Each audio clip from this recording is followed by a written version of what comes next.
Hi everybody, it's great to be back here again. Eating out is Friday. Sometimes I ask myself, can I say it's great to be back? I'm going through a crazy situation here. And the answer is of course, because here when I was studying Torah, we have a quiet moment. And always studying Torah, we always have to try to be happy in every circumstance. In the worst situations, we always have to try to maintain our happiness, although sometimes it's very difficult.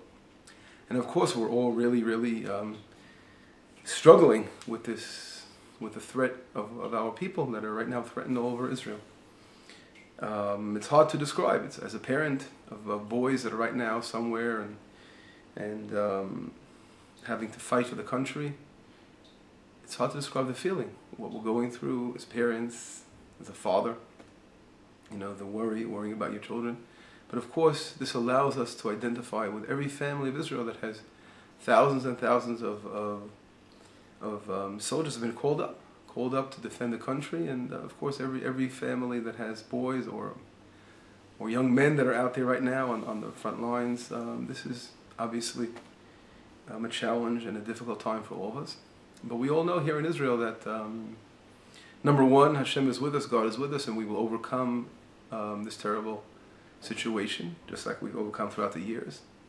And we know that God willing, good days will come. And right now we have to deal with this terrible terror situation and have to deal with it. And again, our good days will come again. We've been through a hard time, very hard time in the last good few weeks here. But it even started before this kidnapping, the terrible kidnapping that took place. The security situation has definitely fallen here in Itamar, this area, even way beforehand. But again, this is part of the process of weeding out and cleansing the land from the evilness, that this evil terrorism that is threatening Israel from all sides.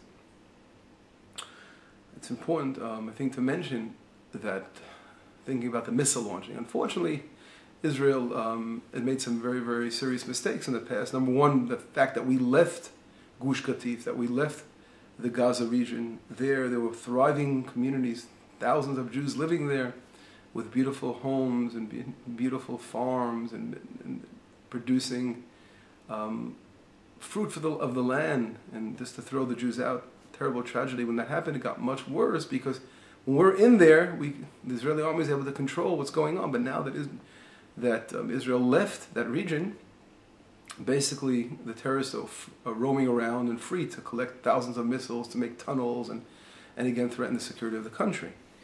In addition, even after we left and they started to bomb us with these missiles, Israel didn't react strong enough. And therefore the world said, wait a second, okay, it's just like a drizzle, and they would call it in Hebrew tiftuf, meaning like a little drizzle.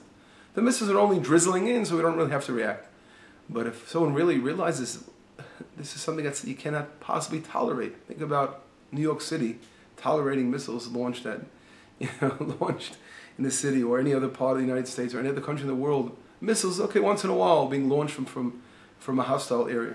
There would no way in the world would the United States put up with something like that. And the same thing in Israel, of course. Israel has a right not only to defend itself, but a right to inherit its land that God gave us. And this is, don't forget, the land of Israel is our inheritance. A lot of people are turning us into the how do we say, Israel is the occupier. What kind of ridiculous term, occupier? We're occupying the land that God gave us. It's not occupation.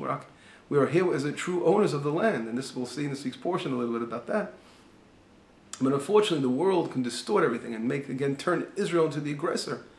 And after, again, literally for years since we left Gaza, being bombarded and threatened by Hamas terrorism. And just today, from the north, what happened, the missiles that were launched up north, or the mortars, whatever they were, Israel's in constant threat.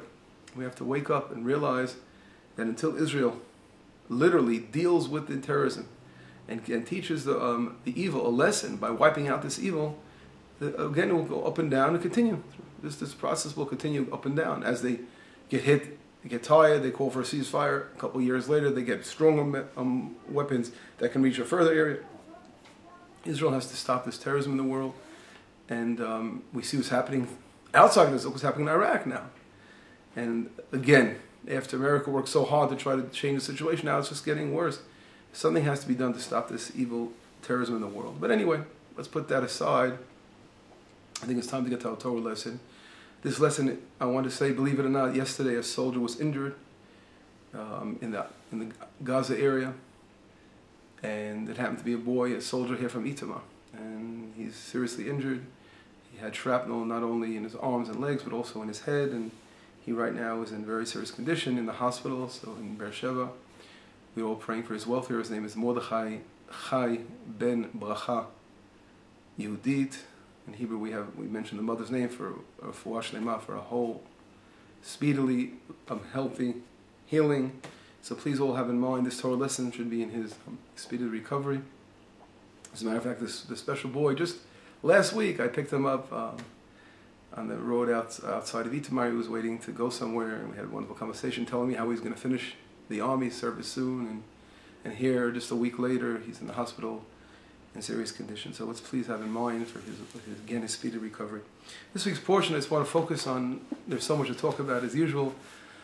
I want to focus on the daughters of Tzlofchad, on a verse. Begin by reading a verse. If you look in the chapter of 27, portion of Pinchas, chapter 27, verse number 1. And this talks about the daughters of Tzlofchad, about the inheritance of the land of Israel. And it begins like this. Vatikravna benot Tzlofchad, and the daughters of Tzlofchad, they came close. Ben Gilad, Ben Machir. The Torah goes on to a long genealogy over here, listing all the family lineage of the daughters of Tzlofchad. Tzlofchad ben Chefer, Gilad ben Machir, ben Menashe, Lemishpachot Menashe, ben Yosef. Wow, this is a very, very long-winded mentioning of all the family line, the family lineage of the daughters of Tzlofchad. And the question is why? Because it says right away, it says Menashe, right? And then it says Menashe ben Yosef. It goes back to say Menashe, the son of Joseph. So it seems to be very superfluous. And Rashi, on the spot, actually immediately responds. And what does Rashi say? Rashi says, why does it say this long lineage? He says, Lama ne'emar. Right? Why does it say Lemishpachat Menashe ben Yosef? Why does it say Menashe ben Joseph? It already said Menashe. So Rashi says, because it wants to teach us that Yosef chibevet haaretz. Joseph loved the land of Israel.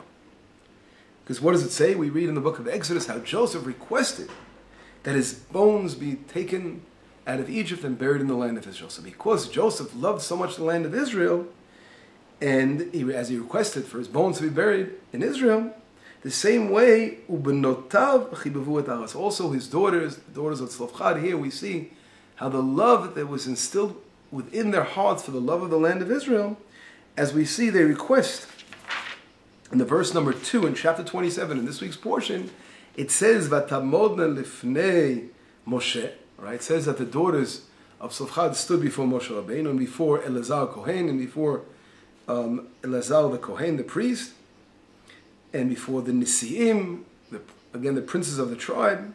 And it explains again what happened about their father, died in the desert. And then it says, they say like this, Lama yigarash avinu mitoch mishpachto. Why should our father's name be taken away from his family?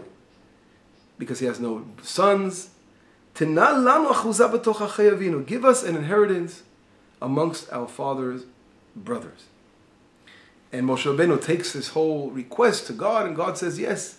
He teaches them the laws of inheritance and gives them a portion of land. The question that I want to ask today is a question that's asked by commentaries like the Netziv of Volozhin, and other commentaries asking a very important question over here. How does Rashi know that the daughters of Tzlofchad loved the land of Israel? How do we know that that's what motivated them for asking a request of inheritance in the land of Israel? How do we know that? All we see is they're requesting a piece of land. They don't have brothers, they want a piece of land. Who would not want a piece of real estate in the land of Israel? Give me a piece of land. Wow. People like real estate. Real estate's worth money. Why can't we have a piece of land? So how do we know that they loved the land of Israel so much? On the other hand, Joseph, we could say Joseph is another story. Why? Because Joseph, his request to be buried in the land of Israel was something spiritual, because after he passes away, he doesn't have any physical gain in this world anymore. His only desire was not to be buried outside of the land in a land of uncleanliness. He wanted to be buried in the holy land of Israel. And that's why this spiritual connection and love for the land he demanded from his brothers to please take out my bones and let me be at least buried in the land of Israel if I can't live there now. I want to be there. So that's 100% the declaration of his love and connection to the land. But on the other hand, the daughters of Tzlofchad, maybe they had some kind of interest, personal interest involved. They wanted a piece of land because land is very special to have. Who doesn't want land? And that's the question that I saw that was asked. I think I clarified it with Joseph. It's very clear, in my opinion, of how much he loved the land. How do we answer such a question? And I thought about it that if we look in next week's portion is called Matot, we learn about the tribes that requested inheritance on the other side of the Jordan, right? Who were they? That was Reuven and Gad, as we know. Later on, Menashe joined in. The half a tribe of Menashe joined in as well. But Reuven and Gad, they requested from Moses, from Moshe Rabbeinu, an inheritance across the Jordan River. They didn't want to come into the main part of Israel, but they wanted to stay in the other side of the Jordan, in the Bashan land. Why? Because they saw, it was love at first sight for them. They saw the beautiful, fertile land that would be very, very suitable for their flock and sheep, and they can really survive and do very well financially. So their request for inheritance came from what they saw with their eyes. And eventually they got that. Okay, whatever it was, Moshe Rabbeinu and God, they all, of course, agreed that they would have inheritance on the other side of the Jordan, but it was something that really was out of the ordinary, right? Because it was outside of the main part of the land. And this really seems to have stemmed from like a nice piece of real estate, because they saw a beautiful land. They fell in love with it. It was love at first sight. They wanted that part of land for their flock. On the other hand, the daughters of Tzlofchad, and this is what I think is, in my opinion, the true answer to this question is that they had no idea of what portion they would be getting at this time, right? Because they were requesting it before they entered the land of Israel. And doing the Hagralah, as we say, doing the lot for the different portions of the land, dividing the land, really didn't happen until later on. And as we know, when Joshua, in the times of later on, when they entered the land of Israel, they first captured the land, and they had to divide the land up. They did it through the famous lottery thing. So they had no idea really of knowing where would their portion be. It wasn't so clear. But nevertheless, they were willing to take anything in the land of Israel, be it a piece of desert wasteland or it could be a beautiful place, whatever it would be. Their hearts were so connected and they wanted inheritance of the land of Israel. And that's called total devotion to the land. This lesson is not to be taken lightly. We look around today, so many people are not moving to Israel. Many Jews remain in America, remain in other parts of the world. Although there are difficult situations now developing all over the world, it's the handwriting is on the wall, but they still remain outside of Israel because they're afraid maybe that when they get to the land, they won't have that same kind of inheritance they have, that same kind of beautiful home they have somewhere out there in America or anywhere else, and they'll have to settle for lowering it, maybe perhaps the standard of living, whatever it is. They're afraid to make that move because of the unknown. But the beauty of the daughters of Tzlofchad with the teaching these people, and teaching all of us, that the devotion to the land has to come from, similar to Sinai, when the people at Sinai said, the Jewish people said, Naseh v'nishma, we will do and then we will listen. God said, I have the Torah to offer you. How do we know what's written in the Torah? You guys got to be crazy. No, the Jewish people were not crazy. We said, God, something, whatever you have to offer, we're going to take it. We don't care what it is. Then we'll listen. First, we're doing it. The same thing here, the daughters of Tzlofchad were just so happy and for the love, and they're willing to just give me a piece of land in Israel and I'll be happy. I don't care. A blind commitment and love for the land. This is a great lesson that we all have to learn from the daughters of Tzlofchad, and it should be a lesson for everyone. The time has come to hear the word of returning to the land and coming in and accepting any place as long as we're in the land of Israel. So today I want to connect this to what's going on. Yes, we're under missile fire, and yes, everywhere you turn, you have to worry about your children on the roads, hitchhiking. You have to worry about going down. Yesterday, my daughter went to Tel Aviv to take an exam, a Bagrut exam, and literally during their exam, they had to run and find cover because it was a missile warning. And thank God they were able with the Kipat Barzel, the Iron Dome, was able to knock them out. But right there, here my daughter had to go to take a test, and again threatened by missiles. And my mother-in-law happened to have gone with her.